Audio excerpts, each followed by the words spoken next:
আমি বলছি আপনি কোন পক্ষের, এটা তো ওনারা দাবি বলছে এবং ওনাদের কাছে আপনার পরিচয় আছে। এবার আপনি আপনার উদ্দেশ্যটা বলেন কেন? 144 ধারা জারি, মাঠের নিয়ন্ত্রণ পুলিশের নেয়া, সেনাবাহিনী সহ অন্যান্য আইন শৃঙ্খলা বাহিনী মোতায়েনের কারণে জিনিসটা থেমে আছে। আপনার ব্যাপারে ওনারা যা বলছে যে আপনি একাতীতের পক্ষ থেকে এসেছেন এবং ইতিপূর্বে 2018 সালে আপনার এখানে আক্রমণাত্মক একটা অবস্থান ছিল, আপনি অনেকে আহত করেছেন। তো এই বিষয়টা আসলে কতটুকু সত্য বা আপনার যোগ্য চালিয়েছে সাতপন্থীরা এবং বলা হচ্ছে এই সাতপন্থীদের সাথে ভারতের একটা যোগসাজশ আছে, তারাই এই হত্যাকাণ্ড চালিয়েছে। আসসালামু আলাইকুম ওয়া রাহমাতুল্লাহি ওয়া বারাকাতুহু। প্রিয় দর্শক, আপনারা সবাই কেমন আছেন? আশা করি সবাই ভালো আছেন। যারা দেশ এবং দেশের বাইরে থেকে ভিডিওটি প্লে করছেন তাদেরকে অসংখ্য ধন্যবাদ। আজ আমাদের বাংলাদেশে কি পরিস্থিতি চলতেছে, বিশ্ব ইজতেমায় যেখানে সব মুসলিমরা একসাথে, সব দল মত নির্বিশেষে যেখানে সবাই মোনাজাত করে, আল্লাহর কাছে দোয়া করে, আল্লাহর কাছে সবকিছু চায়, গুনাহ মাফ চায়, সেই জায়গায় আজকে 144 ধারা জারি। আর এদিকে সাতপন্থী একজনের মেন হোতাকে ধরছে। চলুন এই বিষয়ে বিস্তারিত আমরা স্ক্রিনে দেখে আসি। চলুন শুরু করা যাক। আপনার ব্যাপারে ওনারা যা বলছে যে আপনি একাতীতের পক্ষ থেকে এসেছেন এবং ইতিপূর্বে 2018 সালে আপনার এখানে আক্রমণাত্মক একটা অবস্থান ছিল, আপনি অনেকে আহত করেছেন। তো এই বিষয়টা আসলে কতটুকু সত্য বা আপনার অবস্থানটা একটু ক্লিয়ার করেন। কথা বলেন, সত্যি কথা বলেন। বোবাটা কি খেয়েছেন নাকি? কথা বলেন, সত্যি কথা বলে হলো। আচ্ছা, এখানে আপনার অবস্থানটা ক্লিয়ার করেন। আপনি যদি ভিন্ন কোনো উদ্দেশ্যে এসে থাকেন বা এমনিতে আসেন সেটাও বলেন না, ওনাকে কথা বলতে দেন। আমি বলছি আপনি কোন পক্ষের, এটা তো ওনারা দাবি বলছে এবং ওনাদের কাছে আপনার পরিচয় আছে। এবার আপনি আপনার উদ্দেশ্যটা বলেন কেন এসেছেন? ওনার এলাকার লোককে ওনারা একটু সামনে নেন। ওনার এলাকার লোক কার লোক? কে ওনাকে চিনে? কে ওনার এলাকার লোক ওনাকে চিনে? উনি বলছে নওগাঁর দুইজন সুরার সাথে কথা হয়েছে, ওনারা বলছে যে এদিকে আসেন। সে এটাতে এতে কোনো সন্দেহ নাই। নওগাঁর দুইজন সুরা আমাকে এই মুহূর্তে ফোন করে জানাইছে এবং নওগাঁর সুরার যে মার্কাজের ভাঙচুরের ঘটনার সাথে সে জড়িত। এখন ওনারা বলছে যে বড়দের সামনে পেশ করেন, মামলা আছে কিনা জানা নাই, কিন্তু প্রশাসন তো ওনাদেরকে গ্রহণ করবে না এই অবস্থায়। এখন আমরা কি করতে পারি আপনারা এটা দেশবাসীকে জানায় দেন। আমরা তাকে নিরাপদ রাখতেছি, আমরা তাদেরকে কোনো মারধর করবো না। সে কেন আসছে আপনারা তথ্যগুলো বের করার চেষ্টা করেন। ওনাকে কখন আপনারা কিভাবে পেয়েছেন? সে আরো 2 ঘন্টা আগে থেকে এখানে অবস্থান করতেছে, কিন্তু এই মুহূর্তে সে আজান এবং একামত দিতেছিল। আজান একামত দেওয়ার পরে ওই এলাকার এক সাথী ওনাকে চিনতে পারছে। এরপরে আমরা তাদেরকে আমাদের হেফাজতে নিয়ে যেয়ে তথ্য বের করার চেষ্টা করছি, কিন্তু সে পর্যন্ত একটা কথাও বলেনি। এখন সে এই অবস্থায় আছে, তাকে কোনো মারধর করা হয়নি। বাকি তথ্য আপনারা বের করার চেষ্টা করেন। ওনার পরিচয়টা কি আপনারা জানতে পেরেছেন? ওনার নাম রবিউল, বাড়ি হচ্ছে নওগাঁ। উনি কি আসলে সে ওই পক্ষের, এটা বলেন সাদিয়ানি, সে সাদ সাহেবের পক্ষের অনুসারী। এইখানে আগে থেকে না, আমরাই তো আসছি গত রাতে এবং বাকি সাথীরা সকালে আসছে। তো এই যে আমাদের সাথীরা আসতেছে, এদের সাথে সে কোনোভাবে প্রবেশ করছে এখানে। আপনার ব্যাপারে উনি যে তথ্যগুলো দিয়েছে, আপনার নাম, পরিচয় এবং আপনার উদ্দেশ্য সম্পর্কে ওনারা যেগুলো বলেছে, এটা ঠিক কিনা এটা বলেন। অথবা আপনার যদি বিপরীত কোনো বক্তব্য থাকে, আপনি যদি বলেন যে না আমি সাতপন্থী না, আমি নামাজ পড়তে আসছি, সেটা বলেন। আপনার নীরবতা কিন্তু আপনার ওনার বক্তব্যকে সমর্থন করছে। অবশ্যই দর্শক, এখানে ওনার ব্যাপারে যে তথ্যগুলো ইনি দিয়েছেন সেটা সত্য না মিথ্যা এ ব্যাপারে উনি কিছু বলছেন না। অর্থাৎ তিনি যদি ভুল বলে থাকেন সেটা তো অন্তত তিনি বলবেন, সেটাও কিন্তু তিনি বলছেন না। আমরা এখানে আরেকজনকে পেয়েছি যিনি এই ব্যক্তিটাকে পার্সোনালি চিনেন। আমরা ওনার কাছ থেকে জানতে চাবো আসলে আপনি ওনাকে কিভাবে চিনেন। আমি একে ভাই চিনি, আগে থেকে চিনি। আগে থেকে যখন আমাদের সব এক জামাত এক ছিল তখন থেকে চিনি। আমাদের তবলিগ করে খুব ভালো পছন্দ। কিন্তু যখন এটাতে যখন চলে গেছে তারপর থেকে এই ভাই মনে করো ইয়া করছে। আপনি ওনার গ্রামের বাড়ি বা নামটা? নওগাঁ পুহারে বাড়ি। ইনি আগে আমরা যখন এক জামাত ছিলাম, আগে যখন এক জামাত ছিল আমাদের কাছে কাজ করেছে, খুব ভালো সাথী ছিল। যখন এটাতে যার পরে তখন এই তো অবস্থা। তারপরে আজকে আমি দেখতে পেলাম এরকম ঢাকা আজকাল ইনিকে, তারপরে দেখতে পাচ্ছি দাঁড়িয়ে আমি চিনতে পারছি। ফার্স্ট আগে চিনতে পাইনি। পরে আমি আবার নওগাঁ আমার কাছে ফোন দিলাম, নওগাঁ আমার কাছে মাস্টার বাবুর ফোন দিলাম, মাস্টার করছে হ্যাঁ ফেদুস ঠিক আছে। তারপরে আমি হাত ধরাম কিছু করি না, হাত ধরাম ভিতরে লেগেছি।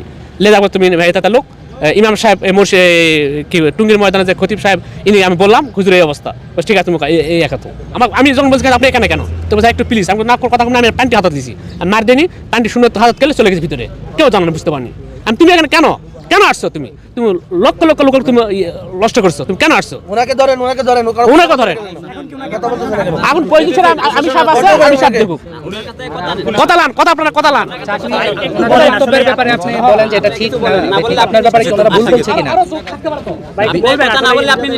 আরো কে কে আছে এই জায়গায় ভাই? আরো লোক আছে তাদের সাথে। তাহলে ওনারা যাইতেই বলছে উনি এখানে কি করতে পরে আবার ঢুকছে। এই যে পরে কেন ঢুকছে? এখানে একটা বিষয় হলো আরো ওরা লোক যা আছে ওনার বলছে সাথে। এটা মিথ্যা না সত্য বলছে, এটা এতটুকু অন্তত বলেন। ওনারা যেগুলো বলছে এগুলো কি ভুল? আচ্ছা, ওনারা যেগুলো বলছে এগুলো যদি ভুল হয়, মানে এগুলো যদি সত্য হয় তাহলে চুপ থাকেন। না, ওনারা যেগুলো বলছে এটা যদি ভুল না হয়ে থাকে, ওনারা যদি সত্য বলে থাকে তাহলে আপনি চুপ থাকেন। ওনার সাথে আর কেউ আছে কিনা? একটু সম্মতি প্রকাশ এটাই করেন। আমরা দেখতেছি যে ওনার সাথে আর কেউ আছে কিনা। কারণ ওনার সাথে যদি আরো লোক থাকে তাহলে আমাদের ক্ষতি। একলা তো আর এখানে প্ল্যান করব। থাকার আর সম্ভব যদি ওনাদের বক্তব্য ভুল হয়ে থাকে তাহলে আপনি সত্য কি, আপনি কেন এসেছেন বা আপনার পরিচয় কি এটা আপনি একটু বলেন। ওনারা তো ওনাদের দাবি করেছে, এবার আপনি আপনার দাবিটা করেন। জোতার মাল আলান। ভাই বলেন। কিছুক্ষণ আগে তো উনি কথা বলছেন ভাই। আপনি কথা বলেন না, কথা বলেন। তাহলে কোন করতেন আপনি? কি ভাই চুপ হয়ে রয়েছে? কথা বলেন। আরে ভাই, আপনি এটাই বলেন যে আপনি ওনাদের বক্তব্য ঠিক না, এটা অন্তত বলেন যদি আপনি এটা ঠিক না হয়ে থাকে। দর্শক, টঙ্গীর বিশ্ব ইজতেমার মাঠের দখল নিয়ে যেই সাতপন্থী এবং জোবায়েরপন্থীদের যে দ্বন্দ্ব সংঘাত, সেটি কিন্তু আসলে মীমাংসা হয়নি শেষ পর্যন্ত।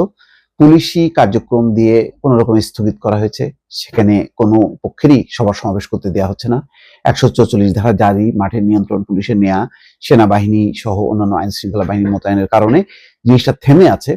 কিন্তু ভেতরে ভেতরে কিন্তু দ্বন্দ্ব সংঘাত চলছে। তার বহিঃপ্রকাশ ঘটছে এইভাবে যে হেফাজত দাবি করছে, হেফাজত ইসলামের পক্ষ থেকে সংঘর্ষ নয়, অতর্কিতে হত্যাযজ্ঞ চালিয়েছে সাতপন্থীরা, এবং বলা হচ্ছে এই সাতপন্থীদের সাথে ভারতের একটা যোগসাজশ আছে, তারাই এই হত্যাকাণ্ড চালিয়েছে। তার মানে হচ্ছে সংঘাতের যেই সূত্রগুলো বা উৎসগুলো সেটি কিন্তু বন্ধ হলো না। ঢাকার টঙ্গীতে বিশ্ব ইজতেমার মাঠে ঘুমন্ত তাবলিগ জামাতের উপর সাতপন্থীরা পরিকল্পিত হামলা করেছে বলে অভিযোগ করেছে হেফাজত ইসলাম। সংগঠনটি বলেছে এই হামলার ঘটনাকে সংবাদ মাধ্যমে দুপক্ষের সংঘর্ষ হিসেবে উপস্থাপন করা হয়েছে, যার প্রতিবাদ জানাচ্ছে তারা। হেফাজত ইসলামের আমির আল্লামা মুহিবুল্লাহ বাবু নগরী ও মহাসচিব মাওলানা সাজিদুর রহমান শুক্রবার এক বিবৃতিতে এই কথা বলেন। হেফাজত ইসলামের বিবৃতিতে বলা হচ্ছে যে টঙ্গী ইজতেমার ময়দানে যখন আমাদের তাবলিগের ভাইরা গভীর রাতে তাহাজ্জুদ পড়ছিলেন এবং অনেকেই ঘুমন্ত ছিলেন, তখন আওয়ামী লীগের দোসর সাতপন্থীরা পরিকল্পিতভাবে হামলা চালিয়ে 4 জনকে শহীদ করেছে, অসংখ্য সাথী ভাইদের আহত করেছে। তার মানে তাদেরকে আওয়ামী লীগের দোসর বলা হচ্ছে।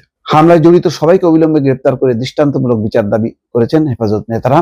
সংগঠনটি বলেছে একই সঙ্গে তাদের আওয়ামী ও ভারতীয় ষড়যন্ত্রমূলক নেটওয়ার্ক ধ্বংস করে সব কার্যক্রম নিষিদ্ধ করতে হবে। ওই ঘটনায় ভুক্তভোগীদের পক্ষে সবাইকে শান্ত থাকার আহ্বান জানিয়েছেন হেফাজত ইসলামের নেতারা। বিবৃতিতে তারা বলেন, বিতর্কিত ভারতীয় আলেম মাওলানা সাদের অনুসারী দাবি করে তাবলিগে বিভাজনের ষড়যন্ত্রে মেতে উঠেছে দিনের মুখোশধারী একদল চিহ্নিত আওয়ামী দোসর। ফ্যাসিস্ট হাসিনার আমল থেকেই সাতপন্থীরা আওয়ামী লীগের দাবিদারি করে শুধু তাবলিগে বিভাজন নয়, আলেম ওলামার বিরুদ্ধেও বিদ্বেষমূলক প্রপাগান্ডা চালিয়েছে।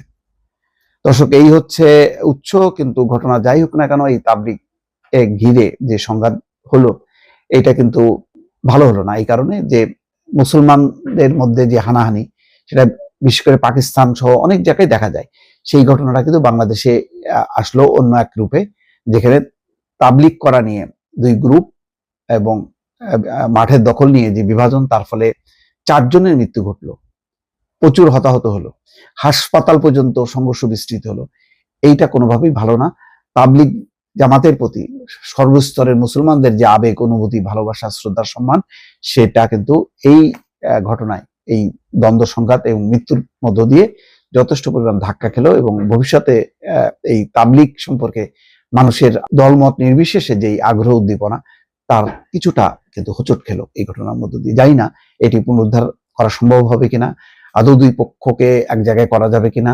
রাজনৈতিক বিভাজন এখন দেখা যাচ্ছে, এখানে রাজনীতি আসলো, কিন্তু বহুকাল যাবৎ তাবলিগ জামাত এমন একটি সংগঠন ছিল বা এমন একটা ধর্মীয় অনুষ্ঠান ছিল যেখানে কোনো রাজনীতি ছিল না, যেখানে শেখ হাসিনা, খালেদা জিয়া সবাই কিন্তু এই তাবলিগে শরিক হতেন।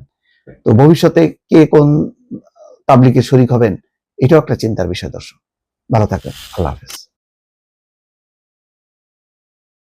প্রিয় দর্শক, পুরো ভিডিও দেখার জন্য আপনাদেরকে অসংখ্য ধন্যবাদ। এই বিষয়ে আপনার মূল্যবান মতামত অবশ্যই কমেন্ট বক্সে জানাবেন। আর বিশ্ব ইজতেমার পরিস্থিতি যেন স্বাভাবিক হয় এই কামনাই করছি। আর বিশেষ করে বিশ্ব ইজতেমা নিয়ে অনেক কথা চলতেছে, কেউ বলতেছে এটা রয়ের এজেন্ট, কেউ বলতেছে এটা আওয়ামী লীগের দোসর। কোনটা যে সত্য জানি না, কিন্তু সব ওলামা এক হয়ে যদি এই বিষয়ে যদি প্রতিবাদ করে, তো অবশ্যই ইনশাল্লাহ আমাদের ফের ইজতেমা আগের মতোই হবে। সবাই মিলেমিশে একসাথে ওই মাঠে নামাজ পড়বো, আল্লাহর জিকির আজগার করবো ইনশাল্লাহ। এই কামনাই করে আজকে ভিডিও এখানে শেষ করছি। আপনার মূল্যবান মতামত